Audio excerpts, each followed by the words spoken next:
First contact shock. The space surrounding Harmonious Station glittered with the lights of 1,000 vessels. The massive ring-shaped structure orbited the neutral planet Concordia, serving as the diplomatic heart of the Galactic Alliance. 17 species had united under the Alliance banner over the past 3 millennia, their differences set aside in pursuit of scientific advancement and peaceful coexistence. High Envoy Zara stood at the observation deck, her slender form silhouetted against the backdrop of stars. Her silver skin reflected the ambient light as her 4 eyes tracked the movement of ships through the docking protocols. As the Alliance's senior diplomat, she had overseen 15 first contact scenarios. All had proceeded according to established protocols: cautious initial meetings, cultural exchange, and eventually integration into the Alliance framework. High Envoy, a voice called from behind her. The Council awaits.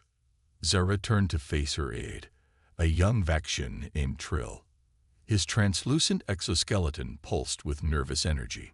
"What troubles you, Trill?" she asked, noting his unusual agitation. "The signal, High Envoy. The analysis is complete." Zara followed Trill through the gleaming corridors of the station to the council chambers.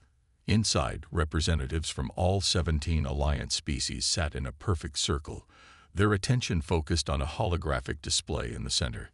High Envoy Zara greeted Council Elder Mox, his bark-like skin creaking as he inclined his head. "Our deep space monitoring stations have detected something unprecedented." The hologram shifted to display a star chart, focusing on a region at the edge of explored space. A pulsing red dot indicated the signal's origin. "It appears to be an artificial transmission," explained Science Director Pella, her 6 tentacles manipulating the display to enhance the signal's waveform. "But its structure is unlike anything in our records. It originates from a system we've never explored, a system with a yellow dwarf star." "Yellow dwarf systems rarely produce sapient life," Zara noted. "The radiation levels alone make evolution challenging." "Which is why we've classified this as a priority investigation," Mox replied. "We're dispatching the Celestial Seeker to investigate. As our most experienced diplomat, we would like you to lead the delegation." The journey aboard the Celestial Seeker took 28 cycles. The exploration vessel was the pride of the Alliance fleet, not a warship, but a symbol of their commitment to peaceful exploration. Its curved hull housed state-of-the-art laboratories, diplomatic quarters, and a crew of 200 specialists from various Alliance species. As they approached the coordinates of the signal's origin, Zara spent hours in the ship's library, reviewing first contact protocols and preparing potential communication strategies.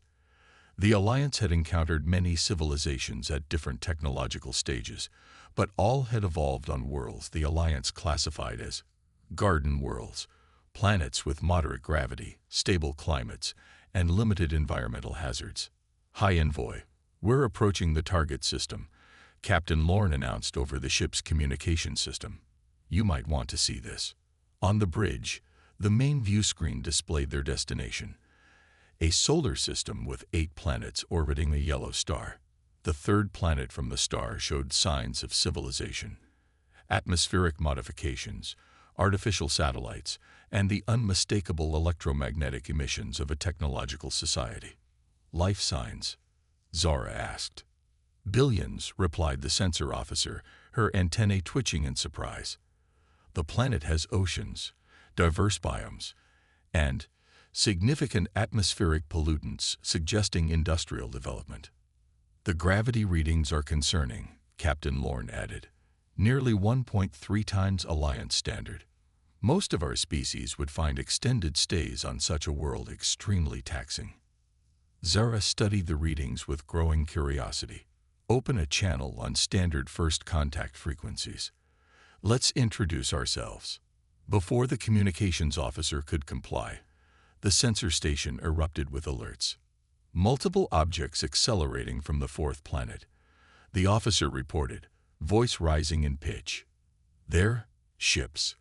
Large vessels on an intercept course." The view screen shifted to show a formation of spacecraft unlike any Zara had seen before. Where Alliance vessels favored elegant organic curves, these were angular and utilitarian. Their hulls bore scorch marks and what appeared to be deliberate armor plating. Most disturbing of all, they bristled with what could only be weapon emplacements. "Are they preparing to attack?" Trill asked, his exoskeleton paling to translucency. "Uncertain," Captain Lorne replied, maintaining his professional composure.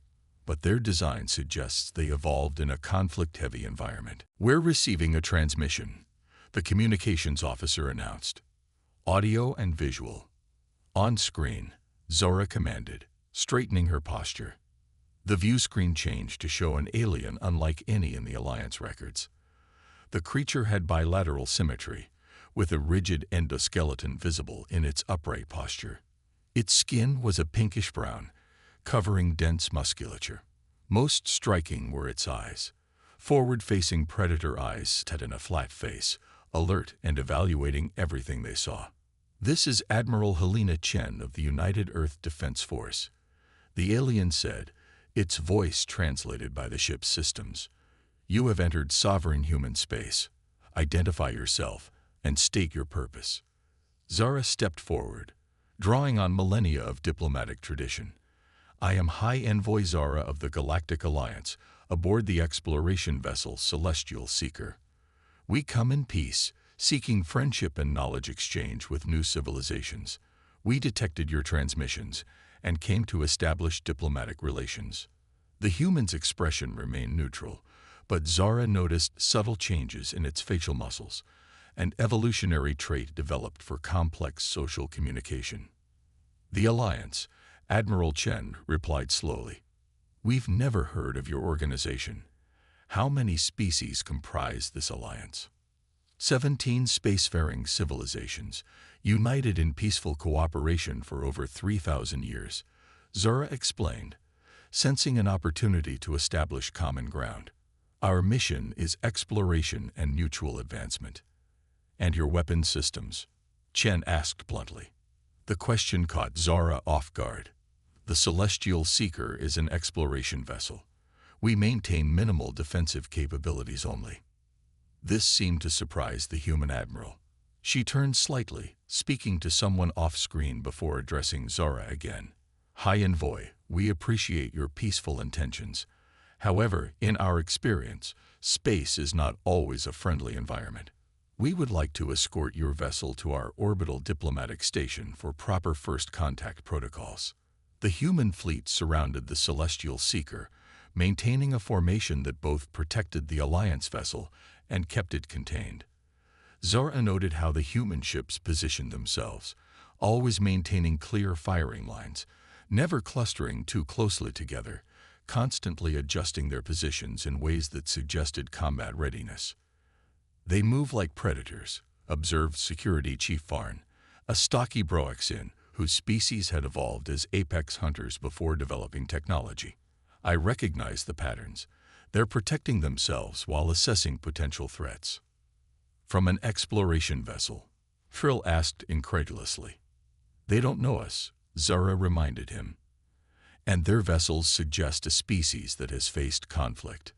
The diplomatic station orbiting the third planet, Earth, as they called it, was a stark contrast to Harmonia Station. Where Alliance architecture favored open spaces and natural elements, the human station was pragmatic and defensible, with redundant systems and compartmentalized sections that could be sealed in emergencies. In the station's conference room, Zora led a small delegation to meet with human representatives. Admiral Chen was accompanied by several others in various uniforms, suggesting different organizational structures within their society. "Before we proceed with diplomatic exchange," said a human introduced as Director Ramirez, "we have questions about your physiological requirements. Our scans indicate most of your species would find Earth's gravity uncomfortable." "Your assessment is correct," Zara acknowledged. "Most Alliance worlds have lower gravity than Earth.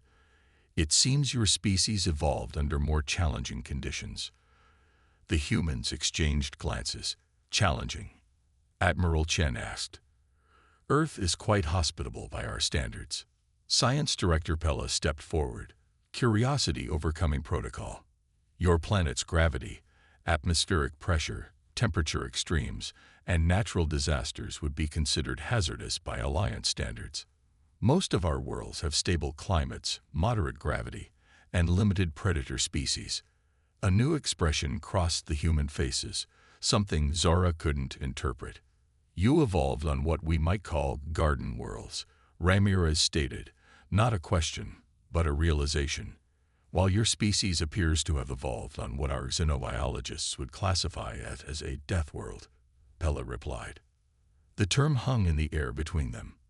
In Alliance taxonomy, death worlds were theoretically hostile planets where life would face constant survival pressure, forcing adaptations that might lead to more aggressive, resilient species. No Alliance member had evolved in such conditions. Interesting terminology, Admiral Chen said carefully. We've always considered Earth quite comfortable. What about your conflicts? Asked Security Chief Farn suddenly. Your vessels are clearly designed for warfare. The blunt question violated diplomatic protocol, but the humans didn't seem offended. Instead, they appeared to appreciate the directness. Humanity has a complex history, Admiral Chen acknowledged. We've fought wars among ourselves and united relatively recently as a species. When we began exploring our solar system, we maintained defensive capabilities out of caution. The universe is vast and unknown. We preferred preparedness to vulnerability. A perspective shaped by evolution on a high-stress world, Pella murmured, fascination evident in her voice. The diplomatic exchange continued for hours, with both sides sharing carefully curated information about their societies, technologies, and histories. The humans were particularly interested in the Alliance's faster-than-light travel methods, while Alliance representatives were impressed by human materials science and adaptation to harsh environments. As the meeting concluded, Zara felt cautiously optimistic. Despite the cultural and physiological differences, communication had been established. The foundations for peaceful relations were being laid. Until the alarm sounded. Admiral, a human officer rushed into the room. We've lost contact with Outpost Europa. Last transmission reported unknown vessels approaching Jupiter's orbit. Chen's demeanor changed instantly, shifting from diplomat to commander. How many? Configuration. At least 30 ships, unknown design, not matching the Alliance vessels. All eyes turned to Zara. This is not the Alliance, she stated firmly. We have no other vessels in your system. Admiral Chen studied her face for a moment, then nodded sharply. I believe you, High Envoy, which means we both have a problem. Director Ramirez will escort you back to your ship. We need to investigate this situation. With respect, Admiral, Zara countered. If an unknown force is entering this system, we should coordinate our response. The Alliance has extensive experience with first contact scenarios. This doesn't feel like a first contact scenario, Chen replied grimly. Not when they've already taken out a communications outpost. The bridge of the Celestial Seeker was tense as they followed the human fleet toward Jupiter. The massive gas giant loomed ahead, its swirling storms visible from millions of kilometers away. I've analyzed the human fleet formation. Security Chief Farn reported.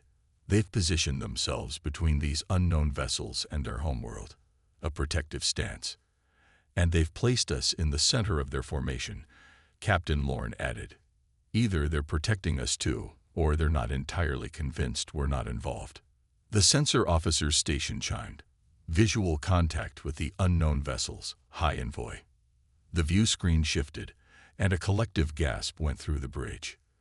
The approaching ships were immediately familiar to every Alliance member present. Sleek, biological curves, distinctive energy signatures.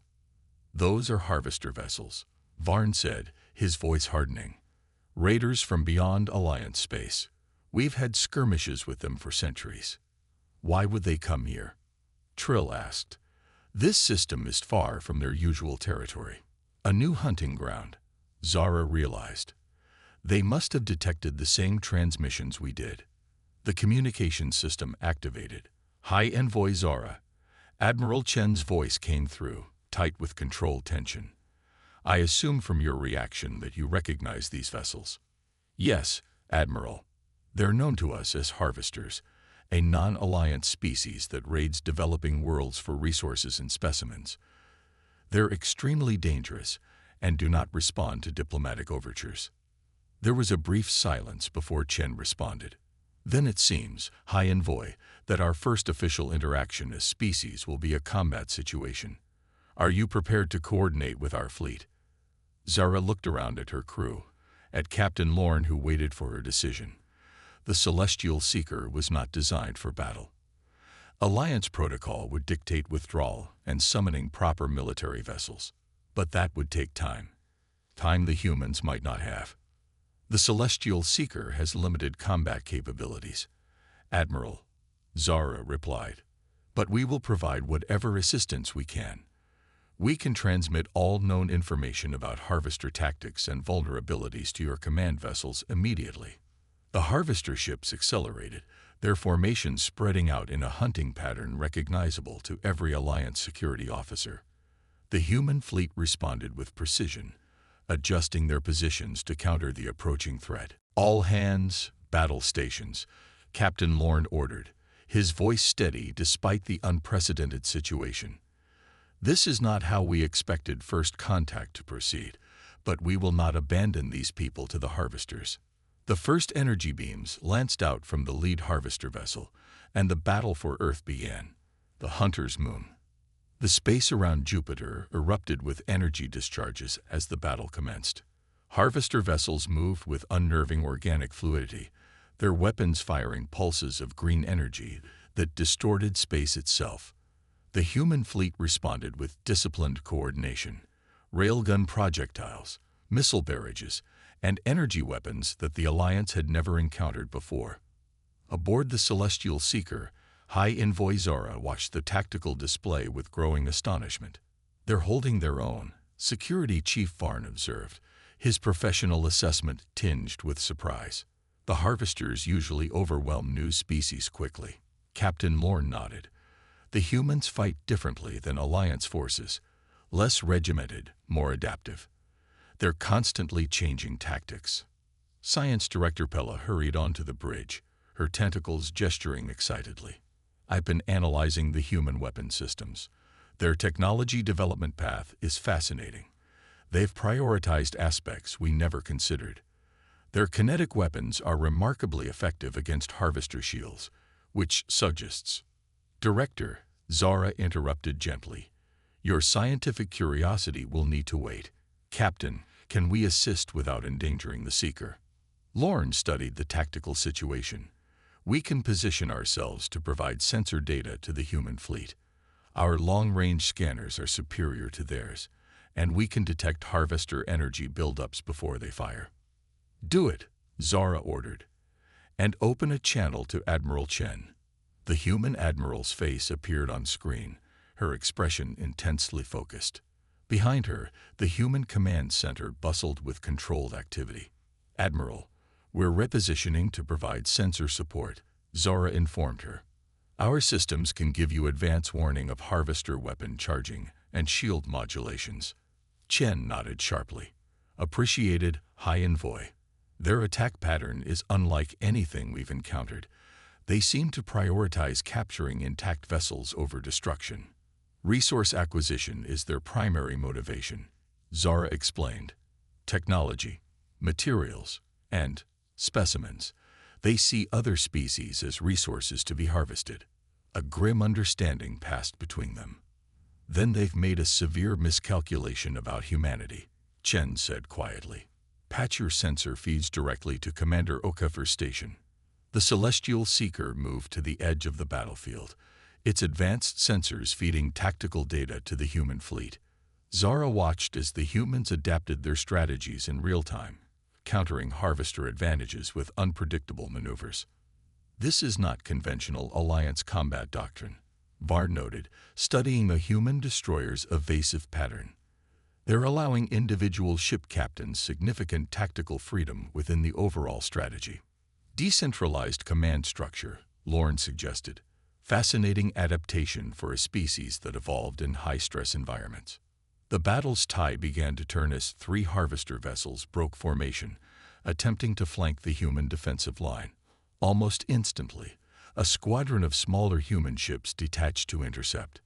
They're using their lighter vessels as a rapid response force, Varn observed, drawing the harvesters into a crossfire. The trap worked. Human ships surrounded the 3 harvester vessels, concentrating fire on the lead ship until its shields collapsed under the barrage. What happened next stunned the Alliance observers. There, boarding a harvester vessel, Trill exclaimed in disbelief. Indeed, small craft had launched from the human ships, attaching themselves to the disabled harvester. Alliance tactical doctrine considered boarding actions obsolete centuries ago. Too dangerous, too unpredictable compared to ship-to-ship combat. The communication system chimed. High envoy. Admiral Chen's voice came through. We've captured a harvester vessel and are extracting their database. Do your people have translation protocols for their language? Yes, Admiral. We'll transmit them immediately, Zora replied, signaling the communications officer to send the data. But I must express concern about your boarding action. Harvesters are extremely dangerous in close quarters. There was a brief pause before Chen responded. Our marine units are specially trained for this type of operation, and we needed their navigational data. We believe these aren't just raiders. This is an advanced scouting party for something larger. This assessment sent a chill through the bridge crew. If Chen was correct, both humanity and the Alliance faced a significant threat. Admiral, with your permission, I'd like to consult with the Alliance Council, Zara requested. This situation may require a coordinated response. Agreed. We'll continue defensive operations here while you make contact. In the Celestial Seeker's secure communications chamber, Zara faced the holographic projections of the Alliance Council. Their reactions to her report ranged from disbelief to alarm. You engaged in combat alongside an unknown species, Elder Mox asked, his wooden features creaking with concern. This violates first contact protocols at every level. The circumstances were exceptional, Zara replied firmly. The harvesters attacked without provocation. Had we withdrawn, the humans would have faced them alone. Perhaps that would have been preferable, suggested Counselor Draff, his crystalline form refracting light as he shifted position. These humans evolved on a death world. Their natural aggression makes them unpredictable allies. Zara felt a surge of frustration. With respect, Counselor, I've observed the humans firsthand. Yes, they possess formidable combat capabilities, but they've shown restraint and protection toward us, strangers who appeared in their system unannounced. Science Director Pella stepped forward. The Council should also consider the tactical data we've gathered. The Harvester Force is larger than any previously encountered in Alliance space. Initial analysis of their navigational data suggests they're establishing a beachhead in this sector. If allowed to proceed unchallenged, they could threaten Alliance worlds within the year. This sobered the Council. For centuries, the Harvesters had been a manageable threat, raiders that struck isolated outposts before retreating beyond Alliance space. A full-scale invasion would require a significant military response. What do these humans propose? Asked Elder Mox after a tense silence. They seek an alliance of necessity, Zara replied. They understand the threat the Harvesters pose not just to their world, but to this entire sector. The debate continued for hours, but eventually, pragmatism prevailed. The Alliance would dispatch a defensive fleet to the human system, not just to counter the Harvester threat, but to evaluate humanity itself. When Zara returned to the bridge, the tactical situation had evolved. The human fleet had forced the remaining Harvester vessels into retreat, but at significant cost. Several human ships showed serious damage, and emergency teams worked to rescue crews from the most heavily damaged vessels. They fight with remarkable determination, Captain Lorne observed quietly. Even their damaged ships continued functioning well beyond what our models would predict. Redundant systems, Pella explained. Their vessels are designed to absorb punishment and continue operating. An adaptation reflecting their evolutionary history. They expect to get hurt but keep fighting. Zara contacted Admiral Chen, who looked exhausted but resolute. The Alliance Council has agreed to dispatch a defensive fleet, Zora informed her. They should arrive within 5 days. Relief flickered across Chen's face. Good. Our analysts have decrypted more of the Harvester data. This wasn't a random raid. They've been monitoring Earth for months, assessing our defenses. And there's a larger fleet gathering beyond Neptune's orbit. A secondary attack formation, Varn concluded, his military training immediately grasping the implications. The first wave was testing your capabilities. Chen nodded grimly. That's our assessment as well. We're regrouping at Mars Orbital Station to repair and prepare. Your vessel is welcome to join us. The next 4 days established a tense working relationship between the Alliance delegation and human military command. Alliance scientists shared their knowledge of harvester biology and technology, while human engineers impressed their counterparts with innovative weapon designs and tactical doctrines. Admiral Chen led Zora through the Mars Orbital Station, where damaged ships were being rapidly repaired.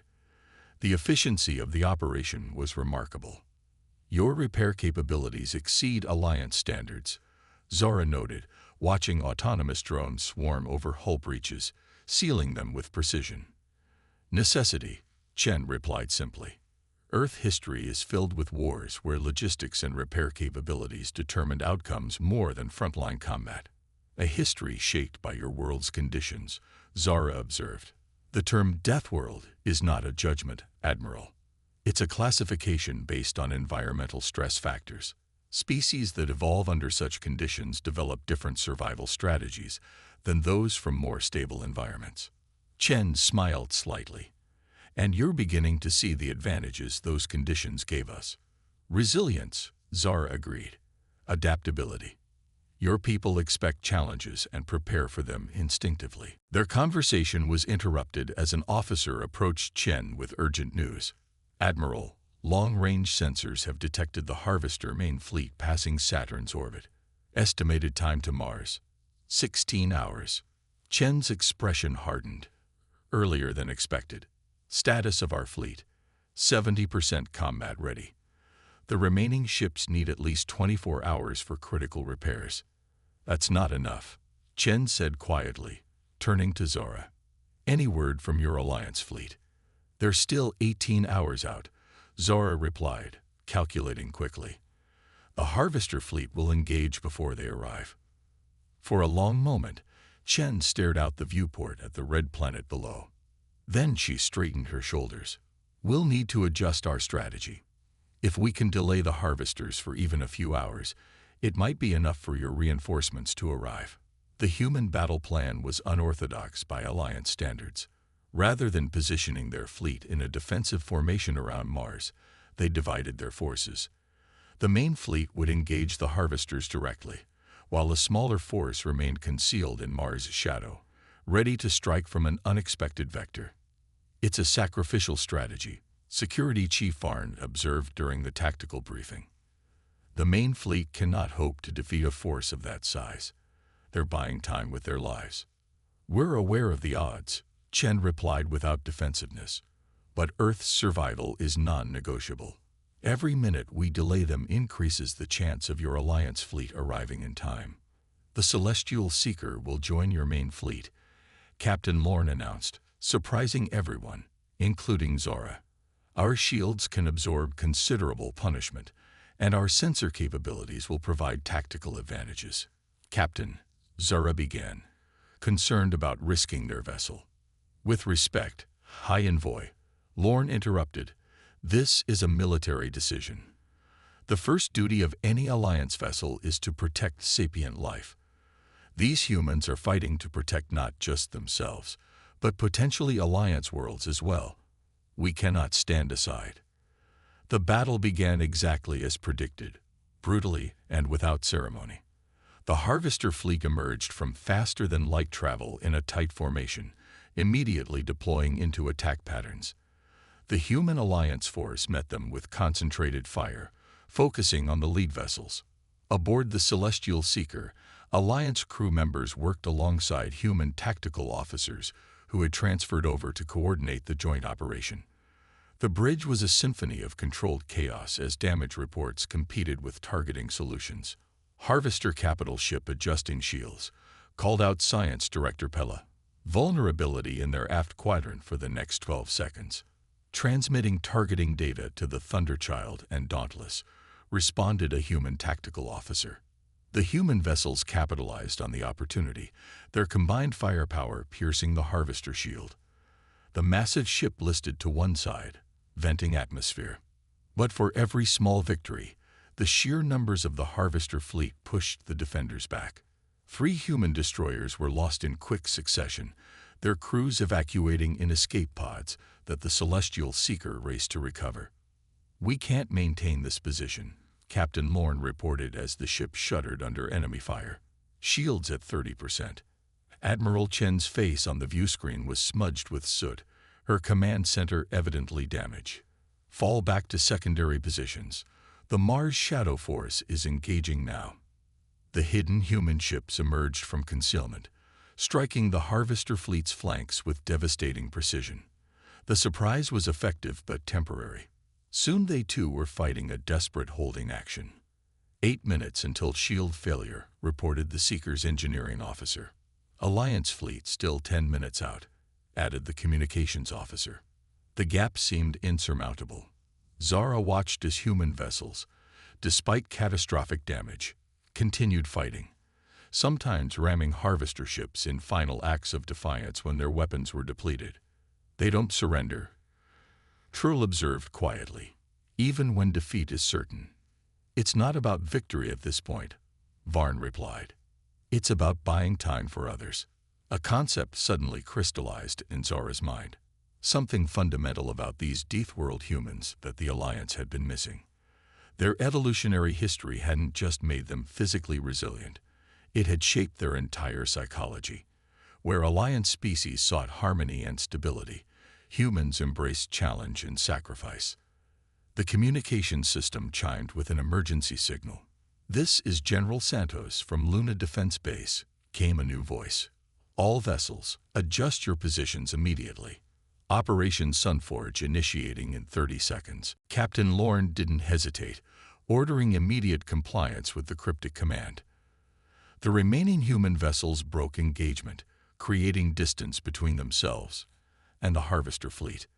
"What is Operation Sunforge?" Zara asked the human officer. "Classified weapons system," the woman replied tersely. "Experimental."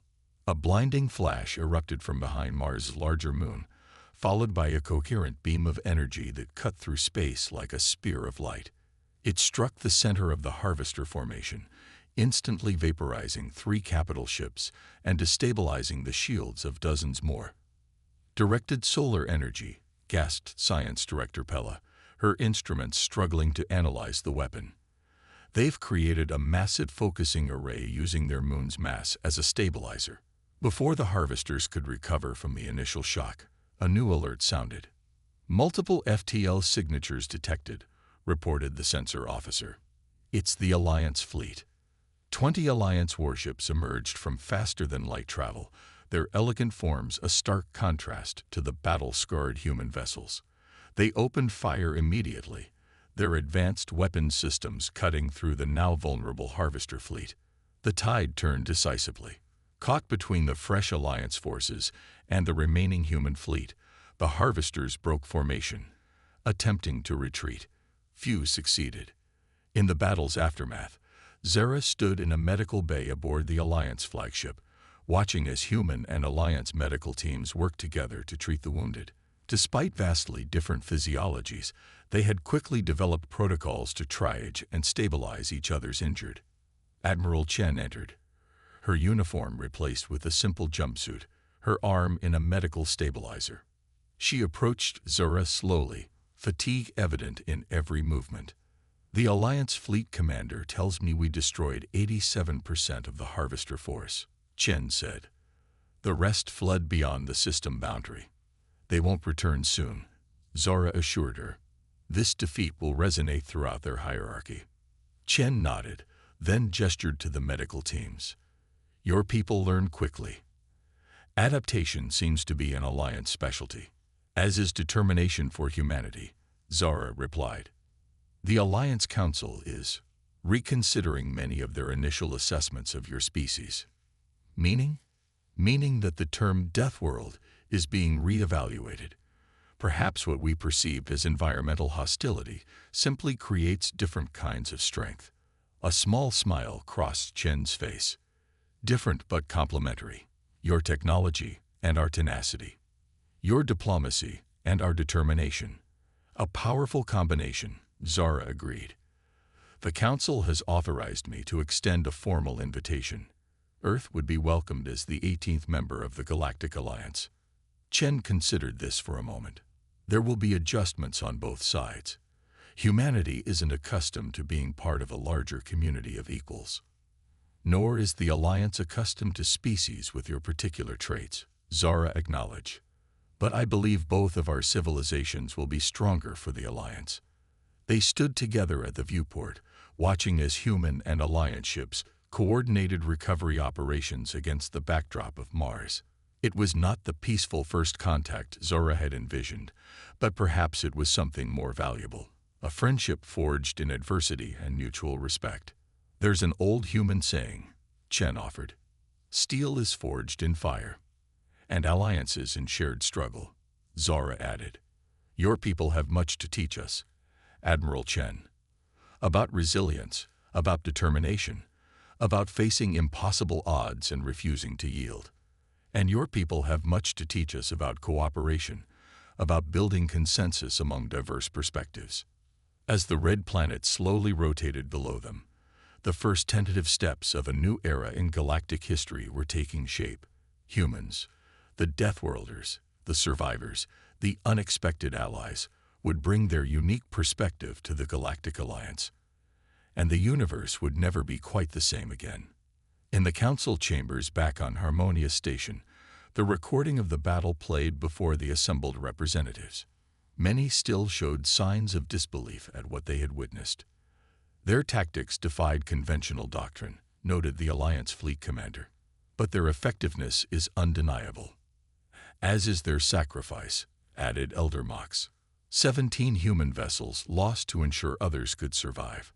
Science Director Pella, now elevated to a special advisory role for human integration, activated a holographic display of Earth. What we must understand is that humans don't simply survive their challenges. They're defined by them. Where we seek to create environments that minimize stress, they embrace difficulty as opportunity. A concerning trait, suggested Counselor Draff. Or a valuable one, countered Zora. The harvesters have threatened our borders for centuries. Perhaps what we needed wasn't more technology or refined tactics, but a different perspective entirely. The Council voted unanimously to formalize relations with Earth. Within a year, human representatives would join the Alliance Council, human scientists would collaborate with Alliance researchers, and human ships would patrol alongside Alliance vessels. The universe had become a more complicated place with humanity's arrival on the galactic stage. But as Zara observed the first human diplomats navigating the corridors of Harmonia Station, curious, determined, resilient, she knew it had also become more interesting, and perhaps in facing whatever challenges lay ahead, more hopeful as well.